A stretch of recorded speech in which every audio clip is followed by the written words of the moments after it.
Welcome to Event Explorer, the podcast where we go behind the scenes of the world's most compelling festivals, experiences, and cultural moments. I'm your host, Daniel Roth. Today, we're heading to Vilnius, Lithuania, a city shaped by centuries of history, layered architecture, and a winter season that calls for light in every sense of the word.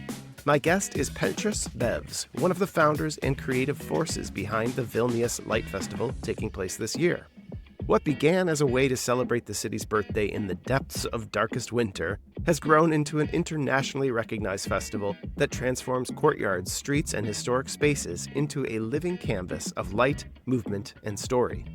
In this conversation, we talk about how Vilnius itself drives the creative direction of the festival, why winter is such a powerful backdrop for public art, and how the festival curates international and local artists, and what it takes to build an experience that feels both visually striking and deeply rooted in place and culture.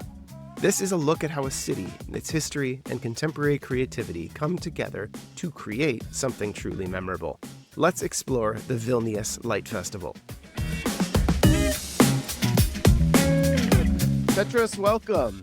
The Vilnius Light Festival has become a moment where history comes to life through its architecture and this great winter atmosphere. Vilnius is known for layers of culture. It's a mix of old and new, and the festival seems to really draw energy from that identity. So today, I want to explore, how the city shapes the festival, how the festival shapes the city, and the creative work that you and your team do behind the scenes to make it all come to brilliant life. So thank you for being here, Petras. Hello, Daniel. Yeah, first of all, thank you for an invitation. It's really an honor to speak with you, since you are really far away from us. And then I'm really glad that someone from United States decided to speak about Vilnius in our festival. It's really an honor. And yeah, I'm really looking forward to sharing my experience and some other stuff related to the Light Festival. Yeah, very good. Yeah, I'm hoping everyone in the U.S. that listens to this episode will buy a plane ticket and come over to Lithuania, I'm sure. So I hope so. Get the airport ready. Yes, Event Explorer, we really want to, focus on these traditions that people mark time with, that bring people together, that help to celebrate everyday life on a greater level, kind of make our lives more rich. And you and your team are definitely doing that in Vilnius, which is, a northern European country. It's getting cold, just as I'm in Michigan, near Detroit here. Yeah. It's cold, and we all need, especially over the winter, these moments that draw us out, that remind us of the humanity, outside of our warm bubbles. And that's not a new thing. This is, I'm sure in Lithuania, there are a lot of winter traditions that this kind of marries with or comes together with. What's winter like? Tell us a little bit about winter in Vilnius and in Lithuania and kind of the traditions that found their way to making the Light Festival. All right. So first thing that I would like to say that winter is changing, like I think everywhere in the world. Because if let's say 10 years ago, we were sure that we'll have cold, long winter with a lot of snow, like it was a normal thing, and now we have some uncertainty. We don't know what to expect. For example, we had a few last winters without snow at all, with a positive temperature. So it's changing definitely, and our festival. Vilnius Light Festival were held in different weather conditions. We had a lot of snow, we had a positive temperature, as I already said. So it's really became unpredictable. And speaking about our winter traditions, so like in other countries of Europe and other parts of the world, we have like Christmas. We have New Year celebration, and of course now we have Light Festival, which taking place in the end of January. So yeah, a lot of traditions are kind of front loaded into the winter. I saw that Vilnius is a large Christmas market. It's that kind of beautiful time, traditional time to bring people. Buy your gifts in the center square and everything's decorated, and then we have big pop for New Year's. Everyone comes out and parties, and celebrates. And then, as we've heard from other winter festivals, we have 2 months of kind of blah. It gets darker. They say people from cold climates are very crafty because we have to stay indoors and entertain ourselves. But you don't want that. You want people out. You want people out and celebrating. And that's why you've put together this celebration of craft, of light works, of the use of technology, which Lithuania is very known for and has a strong tech scene, vibrant tech scene. That maybe not everyone's familiar, but even in my work, I work in the automotive industry. A lot of our tech partners are based in Lithuania because of the strong computer science background. Yes. I know that bleeds into this festival as well as a really cool cultural art scene. So the Light Festival, how long has it been going on, and what was the motivation for getting this started?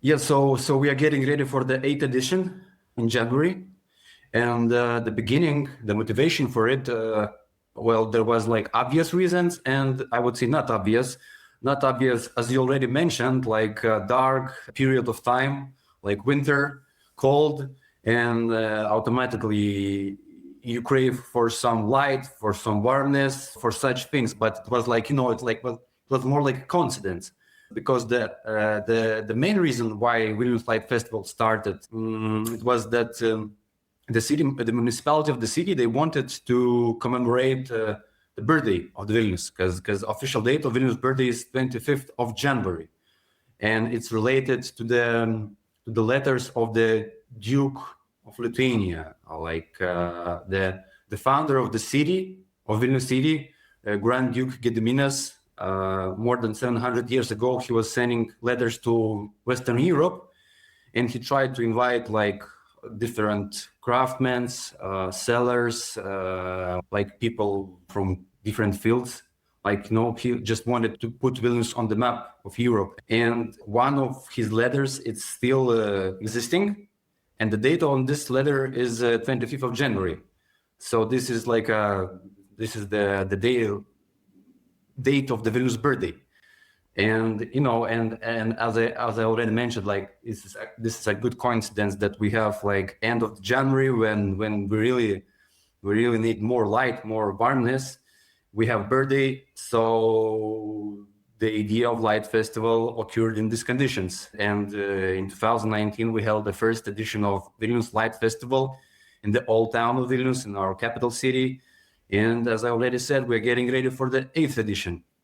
Incredible. So this is, what we were just discussing. The same call. It's cold, it's dark.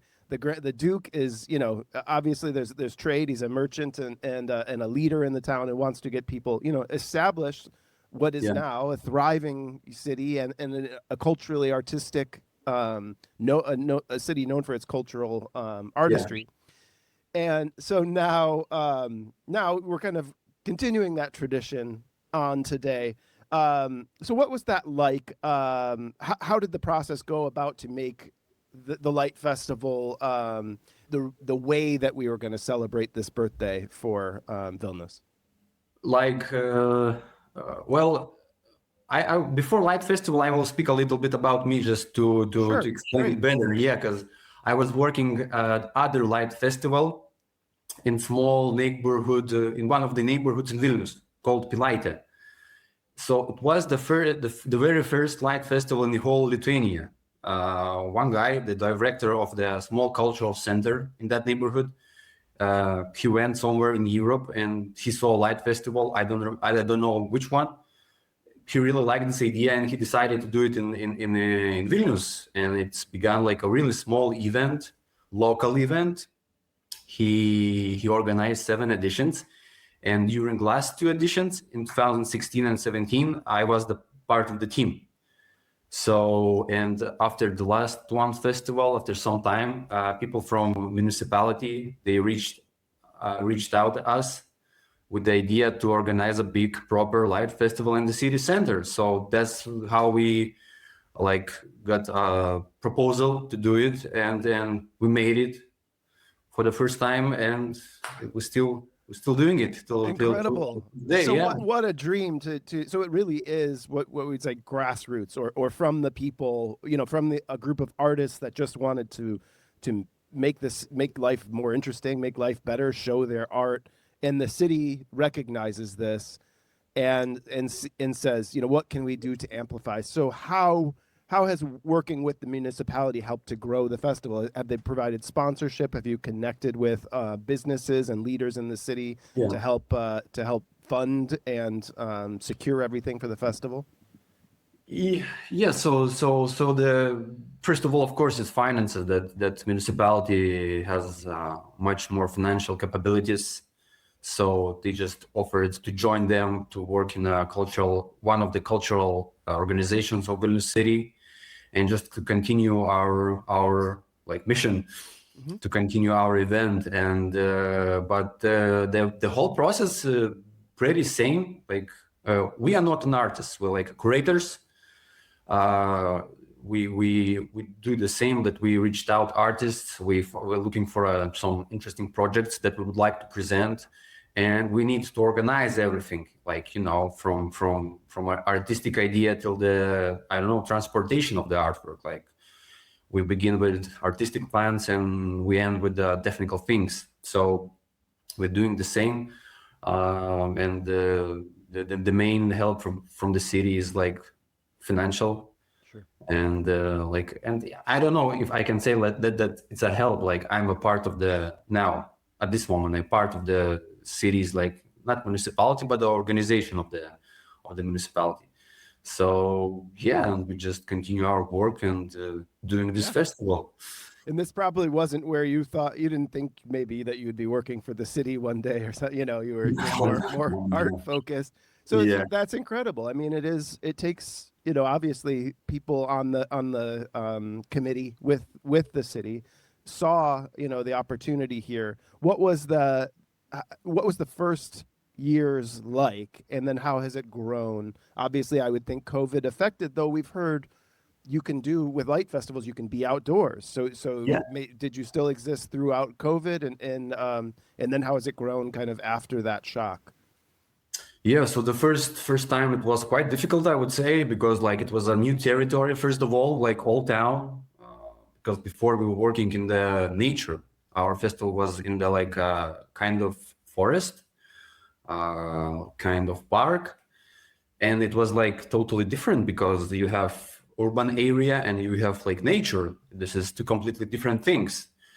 So yeah, first year was difficult. It was like everything new for me, and not only me, but we managed this. It was quite decent light festival, I would say. Of course, when I'm looking back at it now, maybe I would change some decisions, but still, it was like first time. Like it was all right. And now, of course, we have more experience. Some things are easier, but we strive for bigger projects, and each year you face new challenges, and you keep growing. The festival also growing. So yeah, and speaking about the COVID, I would say that yeah, COVID was a big challenge for everyone.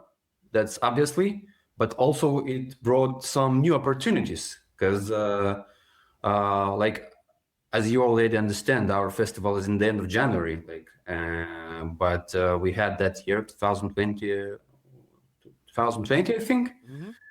when we had to cancel our event, and we decided not to cancel. We decided to postpone it to the summer. Yeah, and during the summer, like, it was more freedom in Lithuania, in Europe, I don't know, maybe in other parts of the world, in terms of like gatherings, people gatherings.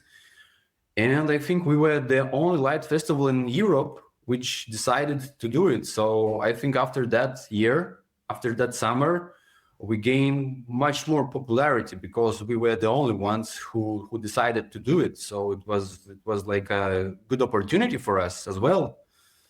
That's great. And so what you're describing too is the content, the art exhibits that take place at the Light Festival.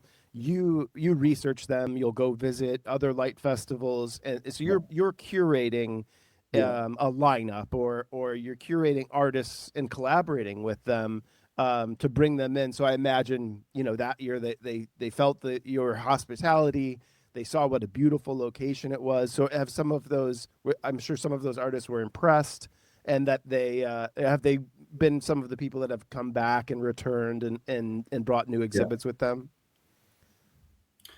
Well, yeah, I think a lot of our guests were impressed by our city because it's really beautiful. I don't know if you have been to Lithuania, to Vilnius, but Not yet. yeah. Not yet. Now I'm more and more intrigued. So hey, let's do it.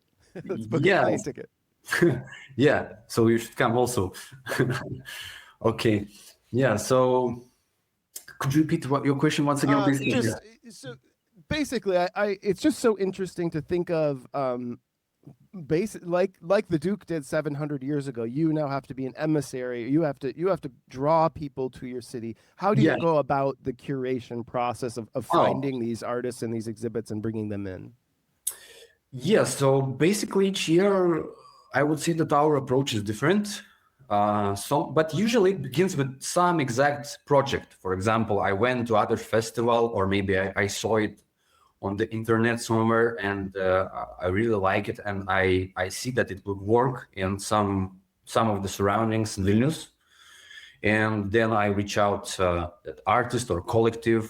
I exchange information with them, like financial, technical things, all of that stuff, and then this is like a first step. For example, you have one big impressive project, so we try to build other projects around it. So this is like traditional situation, I would say. But we had different experiences when we started with a local artist, that we had several artworks that match each other, like artistically, and we try, like, I would say like that. You need to make a first step. And first step could be different. It could be one big project from abroad. It could be projects, some local project, and you need something to begin with, and then to build everything around it. And and of course, I can't forget to mention our city, because it's also very important, like locations, surroundings, where we can play something, where we cannot play something. So because we really focus on the synergy of art and the architecture of the city, of the old town, of the history, we always try to reveal it for the audience, to show them something new, to experience some places that they never been, and despite the fact that they live in the city. So yeah, it's always space for some new openings.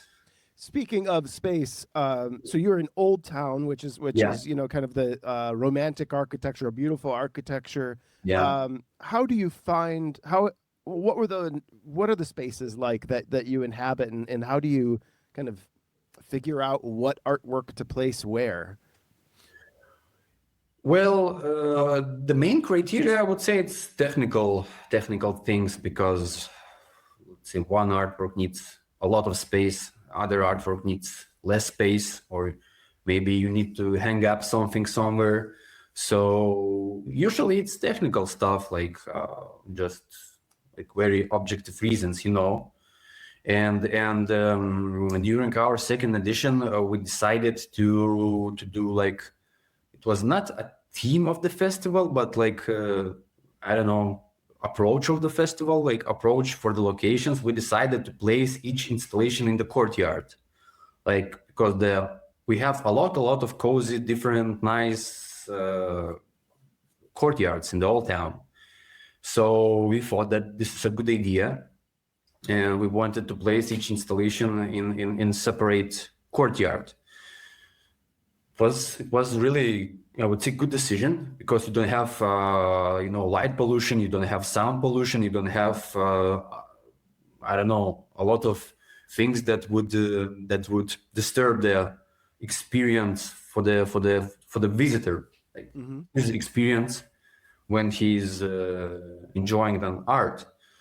So it was like idea for the one time. Then after that, we placed a lot of installations in the squares, in the streets, like, totally different approach. But as well, we realized that when we place in the projects in the courtyards, it's really amazing. Like because usually a lot of them is closed, just in everyday life. Like you can't, of course, some of them are open. You can go there just to explore it, but some of them are closed. And we decided like, it became like, how to say, it became like our tradition, I would say. Sure. The most part of the artworks usually placed in the courtyards, because we can close it for the night. It's safe. As I already said, we don't have light pollution, sound pollution. We don't have any cars, around it. So it's really, really convenient, I would say. And of course, in that way, you can explore the city. As I also already mentioned, you can explore some unknown places. So, and then you have the synergy of that really nice courtyard and the artwork, let's say. So these are some historic buildings and buildings that are privately owned, or publicly historic, kind of museum-ish buildings. Yes. They collaborate with you and your team. Maybe they're a little uncomfortable, at first, I would think, so, to say, well, we're going to let all these people in. What's this crazy artwork going to be? But in the end, it brings so much value. So now I imagine you make like a map with the artworks, and people can tour around. The restaurants and bars must love this, especially in the winter, that people are stopping by. Is there now like even a food and beverage program, or you kind of work with different shops and restaurants and things to be part of the program too?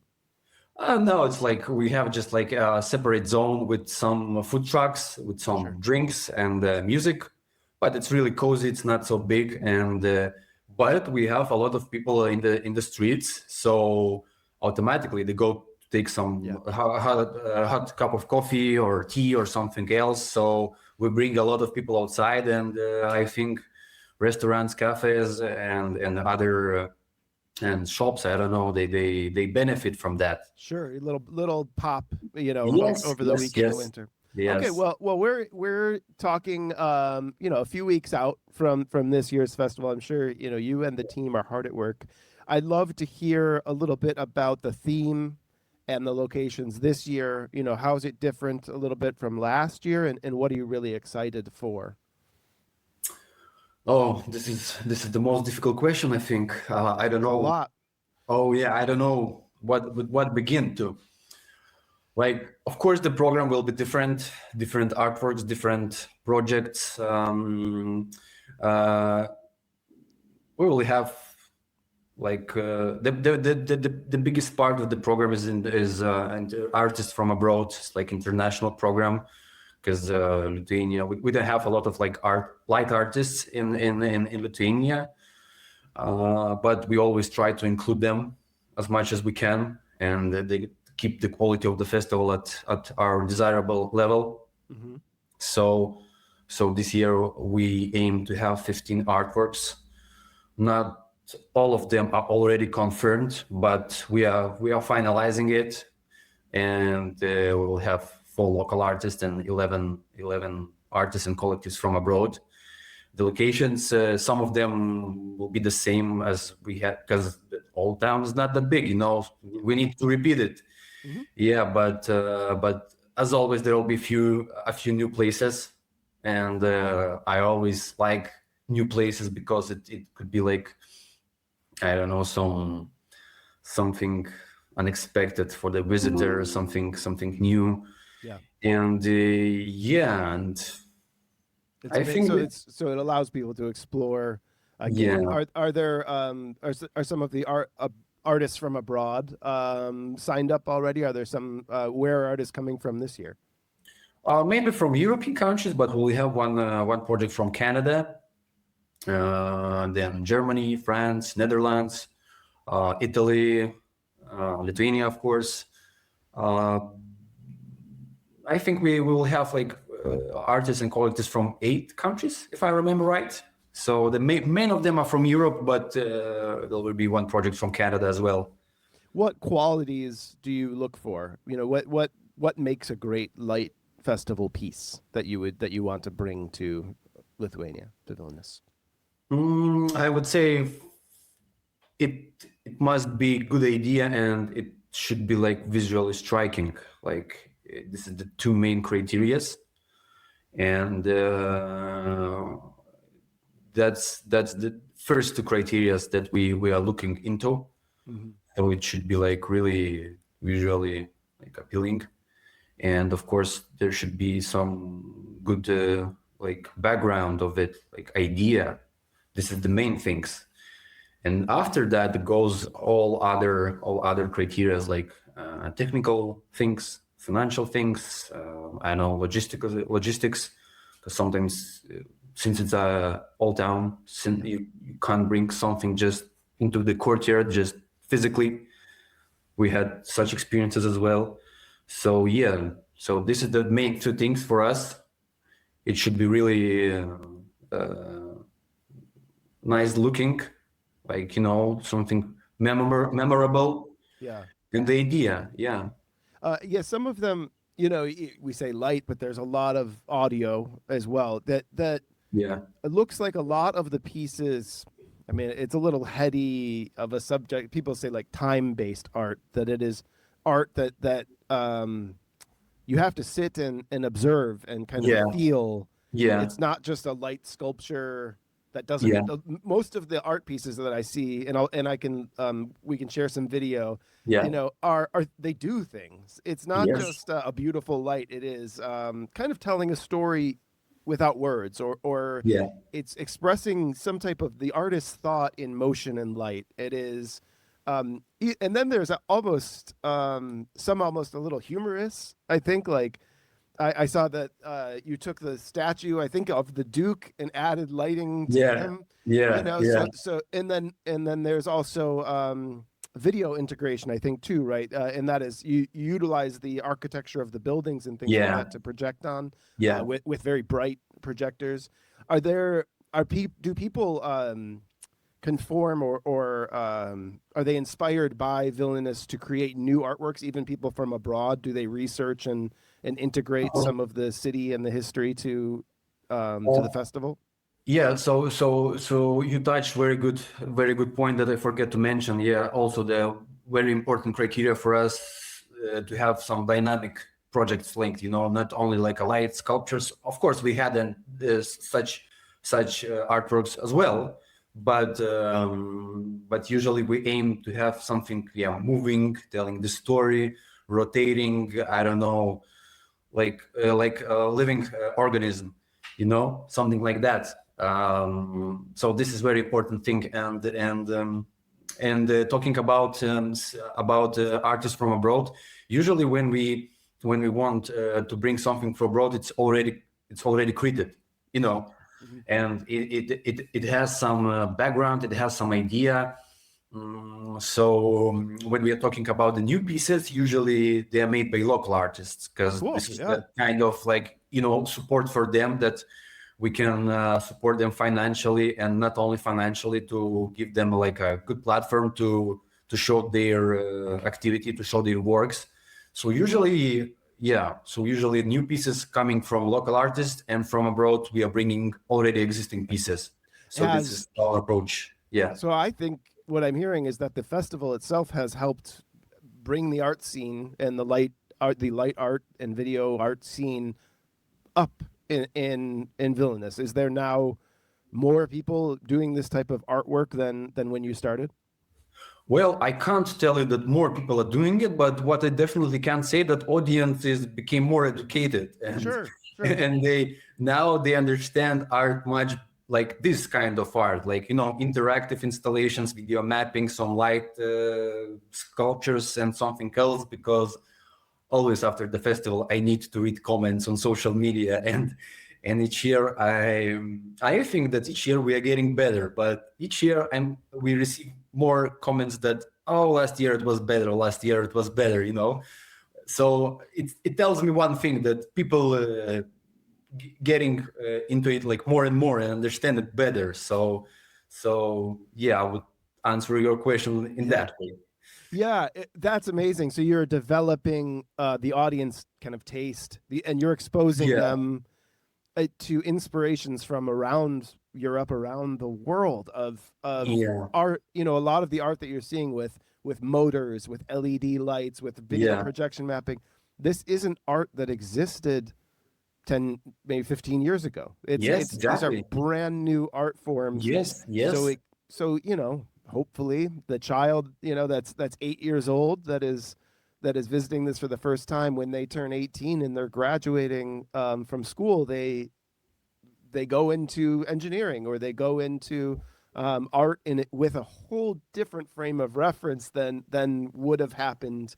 I mean, you particularly, I imagine, maybe through music, through electronic music or something, found this type of light Yeah. art, or, you know, it kind of always accompanied that. And now, and I've been following this too. Now this art is becoming its own thing. I mean, there were early abstract artists like Donald Flavin and things like that, you know, early American kind of light artists, but Yeah. it was way off to the side. And now this is downtown in Vilnius, that, you know, and it's something that the city saw value in and now continues to support. I mean, yeah, I think it's incredible. Have you found now that you are now more of a mature festival maybe than even some that have begun more recently, is there with light festivals, I mentioned before we started recording, talking to the Portland Light Festival people who I interviewed, Alicia, amazing woman last year who Yeah. runs that. Is there a community? Do you speak with other festivals and kind of share great exhibits, or share how you're managing? Oh yeah, yeah, definitely. Like I want to emphasize that community of the light festivals, at least in Europe, it's very friendly. Like there is an even organization, ILO, International Light Festivals Organization, and it unites different light festivals from around from the not even Europe. I think like you have an amazing light festival in Seattle, Borealis, I think it's called. Mm-hmm. Yeah, so they also part of this organization. They always organizing some meetings, for example, in one or other festival. I think this year it was held in Graz in Austria, and yeah, like this community is really friendly and really helping. And for example, some curators from other festivals, they're coming to Vilnius, and for example, during the festival, other festival to visit them, you know. So, and if I need, for example, some, I don't know, help with one or other installation, like technically wise, I can call that organizer, I can text him or her and ask what was your experience, like maybe you have advice on this or on that. So yeah, we are really friendly, and I'm really happy with that, because it's amazing. Like it's, you always can find some support, some help, and similar stuff, like, you know. Yeah. And it's so necessary, especially in a bit of a niche. I mean, you're not just putting a stage up and throwing a band up there and Yeah, here's yeah, our festival. This is something that takes a lot of thought and technical knowledge, like you're saying. yeah, But the exactly. audience doesn't need that knowledge. You know, the audience just needs to come experience. What's your kind of pitch? How do you sell the festival to get people to come? If they were going to come for the first time this year, how would you advise them to approach the festival and to experience Vilnius while they're in town? Well, the first selling point, I would say, is just time of the year, that you don't have a lot to do. In the end of January, it's cold, it's dark, and you have a big like festival in the city center. Usually, the road is not more than 2 kilometers, right? So everything is walkable, Mm. and in the distance of 2 kilometers, you can experience at least 15 really good artworks, interactive artworks, something absolutely new, as you mentioned. Like this is like a new wave of the art for like that didn't exist 15 years ago. See, of course, there was some, I don't know, some project, something, but it's evolving every year. So this is the main things. And yeah, time of the year, the like compact route of the festival, a lot of projects. And really people, exciting I projects. imagine they get to maybe interact with the artists, or do people give talks and explanations and things throughout? Is there a way that they can learn more, go deeper as they experience the festival? Well, it depends on the artist and on the artwork. For example, like a few years ago, we had like an artwork, interactive artwork, where people need to touch kind of ball, and then the lights turns on. Like it's difficult to explain. You Sure. need to experience it. We'll share And some for video. example, Yeah. yeah, and for example, that artist, he spent all the time near his installation. He was speaking to the audience. He tried to explain them like. Uh, it depends, yeah. For example, sometimes we have like volunteers who are taking a look at that festival, and they need to explain how it works, how it reacts, what visitor needs to do. But sometimes it's just like, for example, video mapping project. Like you just stand, you observe, enjoy, and like this, yeah. But we always try to share something interesting in our communication, social media, or in our public press releases. So that way, I would say we are in touch with our visitors. Excellent. So come to the town, experience something you may never have experienced before. Yeah. And also, if you haven't been to Vilnius, a very warm, progressive town that has to be seen. It just looks so beautiful from the photos and pictures that I've seen and that we can share. I want to thank you so much for joining today. I will, I look forward to seeing the festival grow. I think, as you get towards 10 years, Yeah. that really is going to be a significant landmark of hey, we are. Let's go for 100. At that point, Yeah. it becomes this permanent thing, and I think you're on the right trajectory for it. Also, seems like you manage the size in a nice way that really fits into the city and becomes something that's not too much of a burden that will become out of control. It's something that you can curate and just make each artist makes their artwork, but then you make the overall experience. You Yeah. have a team, and you're doing that in a very cool, responsible way. So I just applaud you and the team for that. We'll Thank share you. this with the network, and hopefully, if they're not in Vilnius, they'll watch from abroad as you share all the great photos and video of this year's festival. Thank you, Daniel. Thank you for your kind words. Yeah. Hope so. Pleasure. Pleasure. All right. Take care. Thank you.